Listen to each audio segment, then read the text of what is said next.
Cake मंगवा चुके थे ना, फिर तूने ये पेस्ट्री क्यों मंगवाई? ओह याद आया, ये तो वही डिलीवरी बॉय है ना जिसको तू डेट कर रही थी।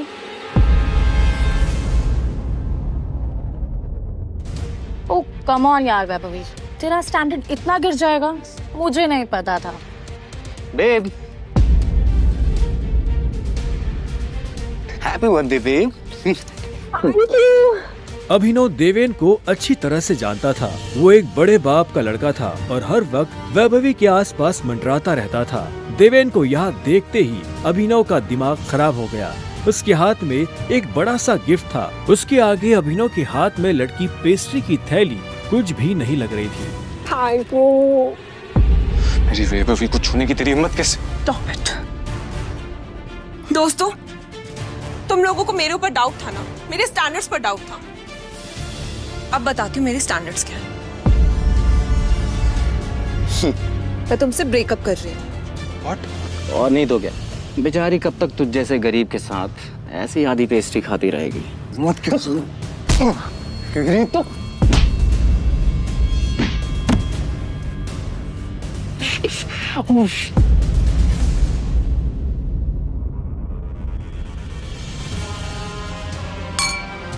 तुमने ठीक नहीं किया वैभवी। और अभिनव वहाँ से निकल गया। वो उन दोनों की शक्ल अब और नहीं देखना चाहता था। उसकी आंखों में आंसू थे और उसका दिल बुरी तरह टूट चुका था। हर घूंट के साथ उसकी आंखों के सामने वो दृश्य आ रहा था जिसमें देवेन वैभवी के गालों को चूम रहा था। ये तुमने अच्छा नहीं किया वैभवी, तुमने बिल्कुल अच्छा नहीं किया। बहुत गलत किया तुमने मेरे साथ, बहुत गलत किया। अभिनव धोखे के नशे में डूबकर बेहोश हो चुका था, लेकिन उसके लिए ये रात यहाँ खत्म नहीं होने वाली थी। उधर जब अभिनव सड़क पर बेहोश हो गया था, तब इधर सनी सिंह अपनी गाड़ी में बैठा बेचैन हो रहा था। सनी सिंह की बहन अनन्या उसके गले का कांटा बन गई थी। सनी अपने दादा हरदेवपाल सिंह की नजर में आने के लिए और अनन्या को रास्ते से हटाने के लिए कुछ भी कर सकता था, और आज वो अपनी गाड़ी में अपने आदमियों के साथ निकल पड़ा था अपनी बहन को सबक सिखाने के लिए।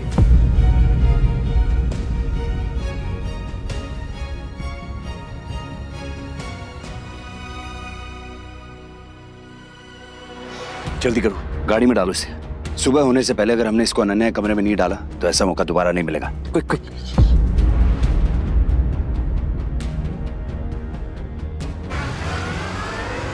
सनी के आदमी अभिनव को उठाकर सीधा रूम नंबर 409 में घुस गए। इसके कपड़े उतारो और बेड पे लिटाओ उसको। कपड़े उतारो इसके। उन्होंने अभिनव को बहुत आहिस्ते से उस बिस्तर पर लेटा दिया। वहाँ पहले से सनी की बहन अनन्या सोई हुई थी। सुबह जब अभिनव ने करवट बदली तो उसका हाथ एक नरम हाथ से टकरा गया। अभिनव की नींद टूटी और उसने देखा कि वो एक अनजान लड़की के बगल में लेटा हुआ था।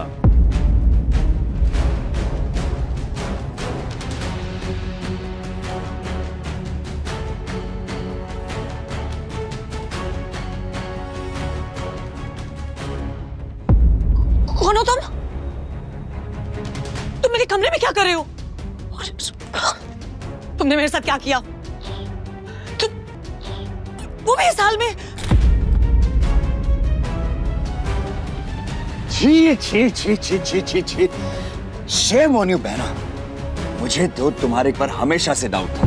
कितनी बार मैंने दादाजी को समझाया, बोला, पर हर बार बोले मेरी अनन्या ऐसा नहीं कर सकती। लो, कर दिया तुम्हारी अनन्या ने ऐसा। अब पता है दादाजी को उनकी पोती की ये चल रही है इनका से लाइव टेलीकास्ट दिखाने के लिए मैंने उन्हें यहाँ बुला लिया।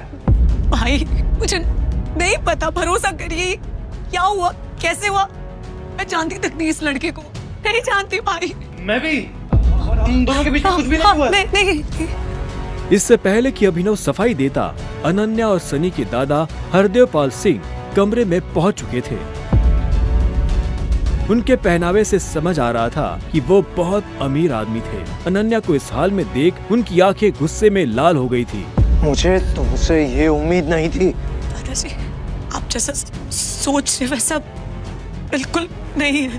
अनन्या, तुम्हें अच्छे से नियम पता थे, फिर भी तुमने सारे नियम तोड़ दिए। नहीं दादाजी, नहीं। और तू? जब अभिनव की नजर हरदेव से मिली तो उसे लगा कि वो अपनी आंखों के सामने मौत देख रहा है। तूने मेरी पोती के साथ आज से हमारे परिवार के कानून के हिसाब से तू सिंह परिवार का दामाद है। क्या? हम दोनों के बीच में लेकिन कुछ हुआ ही नहीं है। दादाजी, कुछ नहीं हुआ है। कुछ नहीं किया है ना तुम दोनों ने? तो क्या ये था?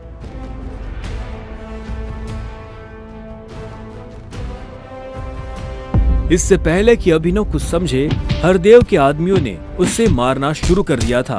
अभिनव हरदेव की उम्र का लिहाज कर रहा था, इसलिए उसने अपने आप को रोक लिया था।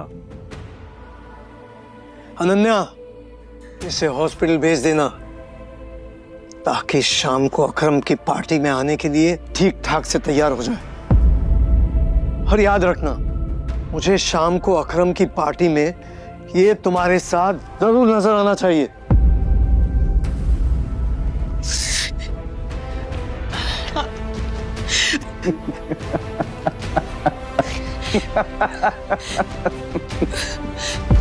क्यों मेरी जिंदगी बर्बाद कर दी तुमने?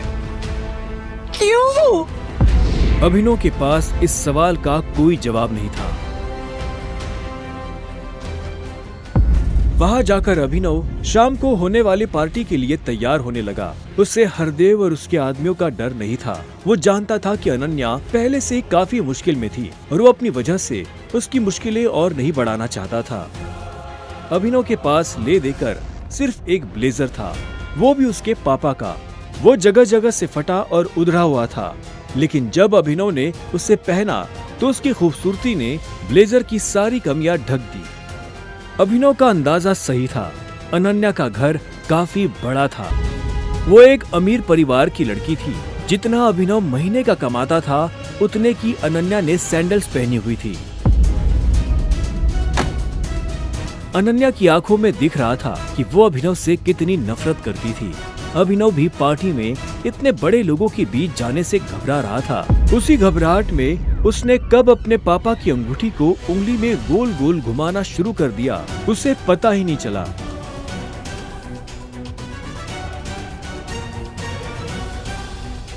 इस अंगूठी को उतार दो प्लीज, बहुत गंदी लग रही। सॉरी, पर ये अंगूठी मेरा सब कुछ है।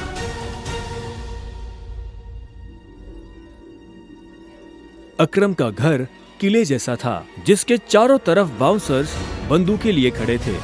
जैसे ही अनन्या और अभिनव अंदर आए तो इतने में उसकी नजर देवेन से टकरा गई।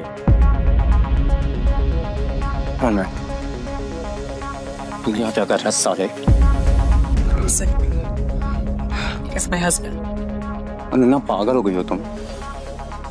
इस सड़क छाप में ऐसा क्या देख लिया किससे शादी कर ली? जुबान संभाल के बात कर। नहीं तो क्या कर लेगा तू? बोलना, क्या कर लेगा? देवेन भी तैश में आ गया। अभिनव उसके ऊपर हाथ उठाने ही वाला था। इतने में उन दोनों का झगड़ा देख पार्टी का ऑर्गेनाइजर अकरम वहां पहुंच चुका था। क्या हो रहा है यहाँ?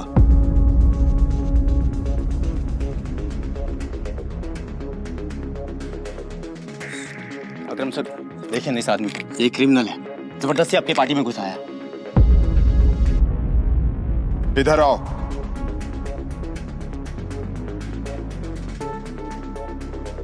कौन हो तुम और यहाँ कैसे आए?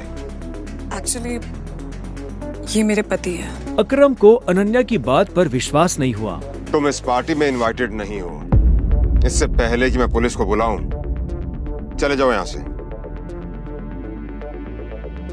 Thank you Akram sir. Ananya, तुम भी इससे दूर रहो, साला गरीब कहीं का। रुको। अकरम भागते हुए अभिनव के पास गया और उसकी अंगूठी को देखने लगा। मुझे तुमसे कुछ जरूरी बात करनी है, अकेले में। अच्छा, चलो। अकरम ने कहा और अभिनव का हाथ पकड़कर उसे अपने साथ अंदर ले जाने लगा। अनन्या, देवेन, सनी और पार्टी में मौजूद बाकी लोग ये देख हैरान हो गए थे। कुछ देर बाद जब वो अकरम के कमरे में पहुंच गए तो अकरम ने दरवाजा बंद किया और अभिनव के पास आकर बोला, मैं तुम्हारी ये अंगूठी देखना चाहता हूँ। क्यों? डरो मत, मैं इसे मांगने वाला नहीं हूँ, बस मुझे इसमें कुछ देखना है, प्लीज।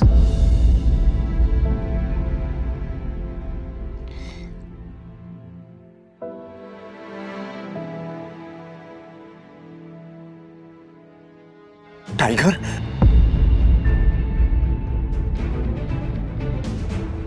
टाइगर।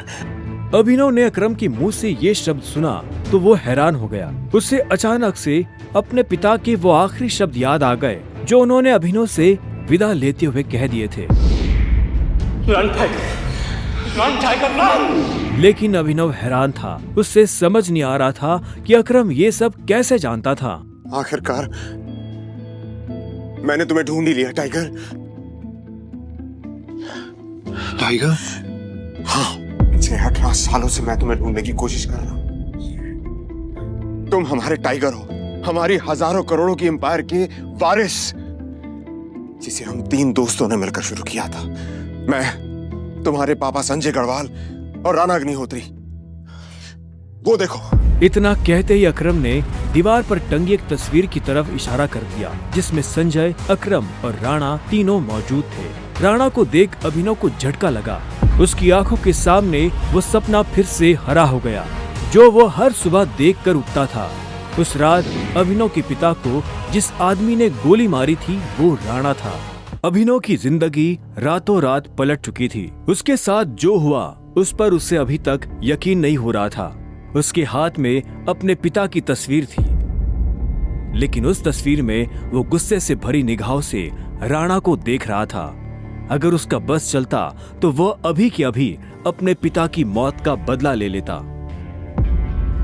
मैं तुमसे पूछना ही भूल गया, इतने सालों तक तुम थे कहां? कहां थे तुम? पापा के जाने के बाद मैं एक अनाथ आश्रम में पला बढ़ा। कई सालों के बाद वहां से निकला, काम करने लगा ताकि पढ़ाई के लिए पैसे जोड़ सकूं। लेकिन इस दौरान आप लोगों ने मुझे ढूंढा क्यों नहीं?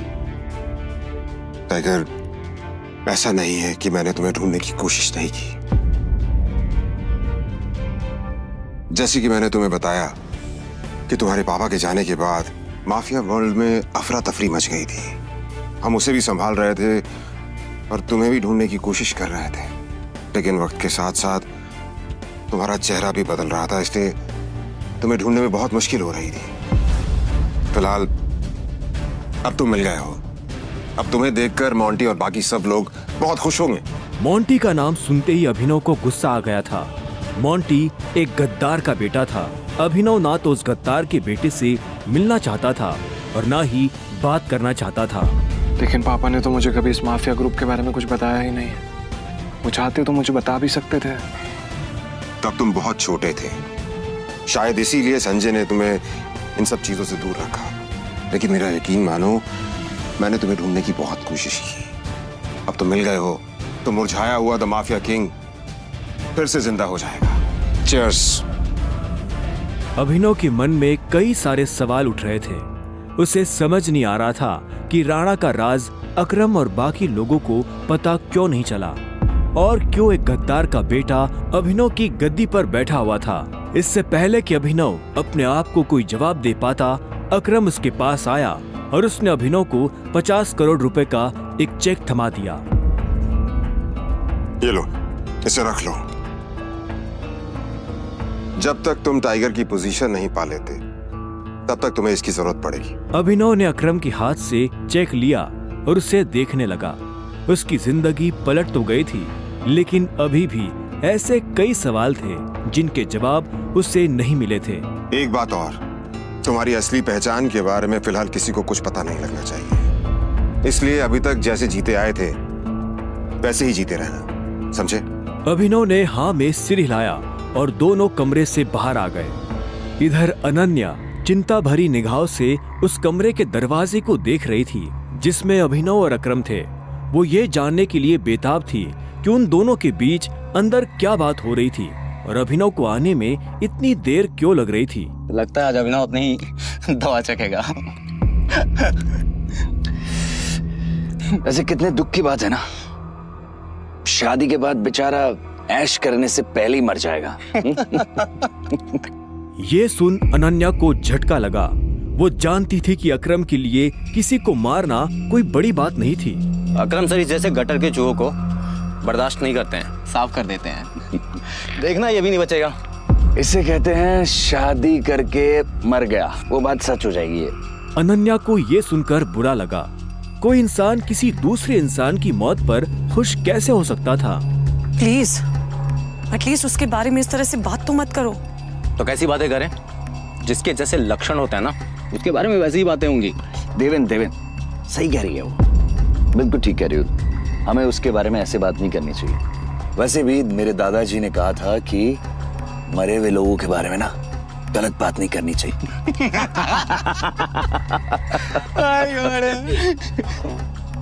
इससे पहले कि अनन्या कुछ कहती, अकरम अभिनव को लेकर बाहर आ रहा था। अभिनव के बदन पर एक छोटी सी खरोच भी नजर नहीं आ रही थी। जब देवेन और सनी ने ये देखा तो उनका मुंह हैरानी के मारे खुला का खुला रह गया। इसे देख के तो लग ही नहीं रहा है कि अकरम सर ने इसे हाथ भी लगाया है। वैसे जितनी देर तक ये दोनों कमरे के अंदर थे, अब तक तो इसकी नाक टूटी हुई होनी चाहिए थी, पर ये तो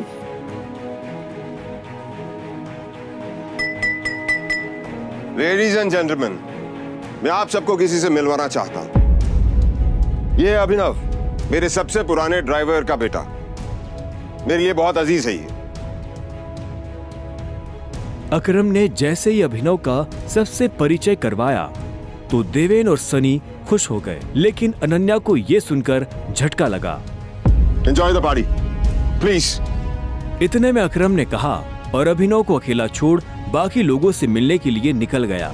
देवेन और सनी को अभी तक समझ नहीं आ रहा था कि अकरम अभिनव को इतना भाव क्यों दे रहा था। अभिनव को इस बात से कोई लेना देना नहीं था कि सनी और देवेन उसके बारे में क्या सोच रहे थे। उसकी आंखों के सामने बस रह रहकर अपने पिता की शक्ल आ रही थी। उसे वो रात याद आ रही थी जिस रात को राणा ने संजय को गोली मारी थी। अभिनव को ये भी याद आया कि उसे खुद भी गोली लगी थी, लेकिन उसकी किस्मत अच्छी होने की वजह से वो बच गया था।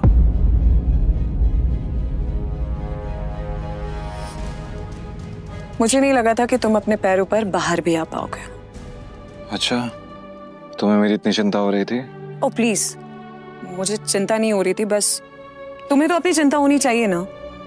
अगर जिंदा रहना चाहते हो तो थोड़ा बच कर रहो। अकरम सर ने तेरे से अंदर क्या बात की बता। उन्होंने मुझसे कहा कि अगर देवेन जैसा कहता तुझसे सवाल पूछे तो उसे जवाब मत देना।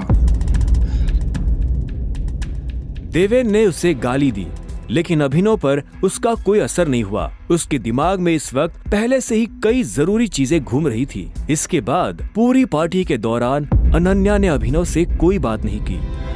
मेरा घर यहाँ से पास में है, वहीं ले लो। तुमने सोच भी कैसे लिया कि मैं तुम्हारे साथ तुम्हारे घर आ रही हूँ? तुम्हारी हालत ऐसी है तो पता नहीं तुम्हारी घर की हालत कैसी होगी। तुम मेरी पत्नी हो, मेरे साथ नहीं रहोगी तो किसके साथ रहोगी? सुनो, अपनी ये 2 कौड़ी का लॉजिक ना अपनी जेब में रखो। पहले तुम मुझे ये बताओ, तुम मेरे बिस्तर में कैसे आए? ये सवाल तो मैं भी तुमसे पूछना चाहता हूँ। अच्छी बात है, लेकिन मैं तुम्हारे साथ तुम्हारे घर रहने नहीं आ रही हूँ, मैं अपने घर जा रही हूँ, ठीक है? और अगर इन फ्यूचर मजबूरी भी रहे ना, तो मैं तुम्हारे साथ तुम्हारे घर में नहीं रहूंगी, तुम मेरे घर रहने आओगे एक नौकर की तरह, समझे? अभिनव ने पहले उसे देखा और फिर अपनी उंगली में पहनी हुई उस अंगूठी को देखने लगा। अगर आज वो अंगूठी नहीं होती तो पता नहीं उसका क्या होता।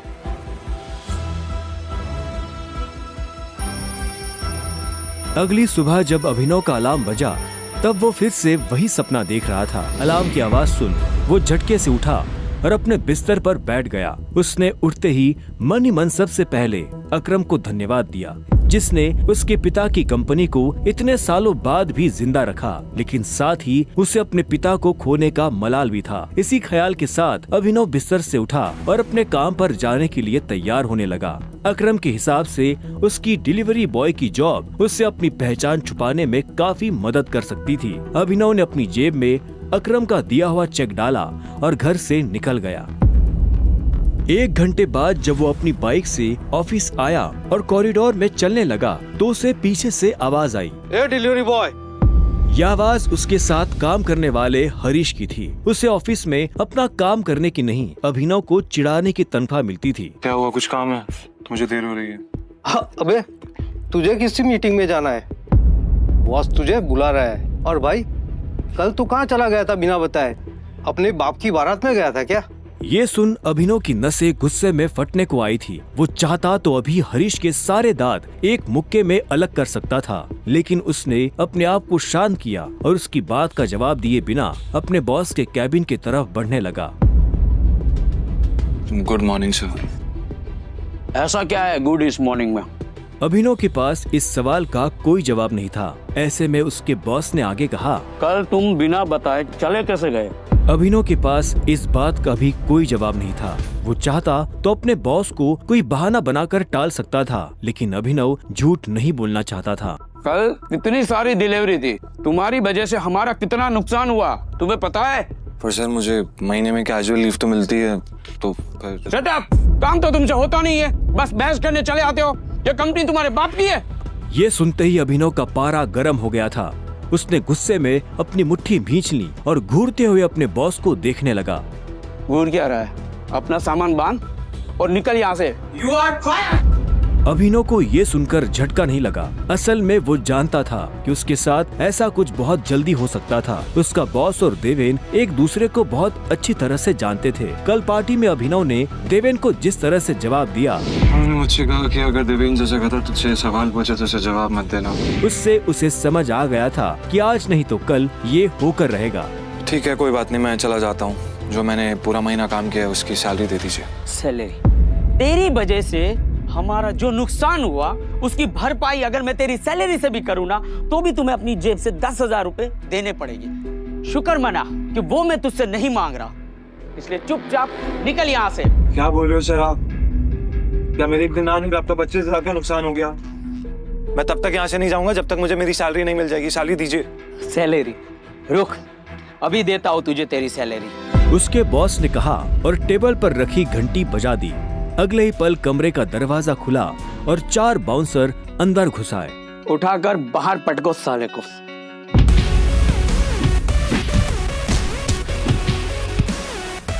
बॉस के मुंह से ये सुनते ही वो चारों अभिनव पर धावा बोलने के लिए टूट पड़े, लेकिन इससे पहले उनमें से कोई अभिनव पर हमला कर पाता, अभिनव ने उन्हें पटकनी दे दी थी। उसने किसी का हाथ तोड़ा तो किसी का पाँव, किसी के पेट में मुक्का मारा तो किसी के पेट पर लात। देखते ही देखते बॉस के सारे आदमी ढेर हो गए थे। बॉस ये देख भौचक्का रह गया था। अभिनव अब सीधा बॉस के पास आया और उसकी गर्दन पकड़कर बोला,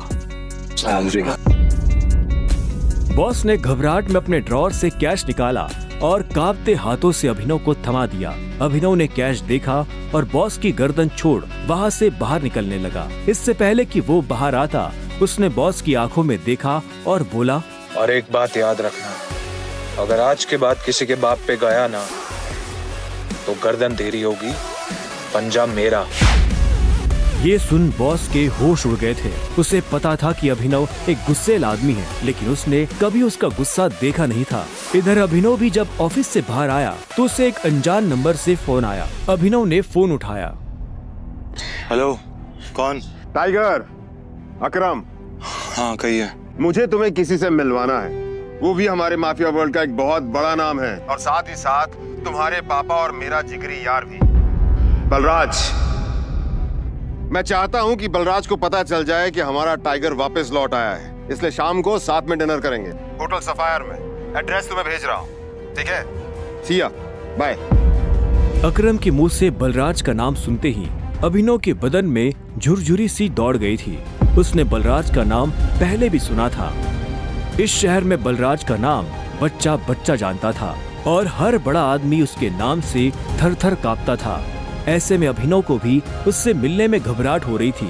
जिस बलराज से वो घबरा रहा था, असल में वो उसी का बॉस होने वाला था। पर क्या वो बलराज का बॉस बन पाएगा? क्या वो अपने पिता के दोस्त को अपना दोस्त बना पाएगा?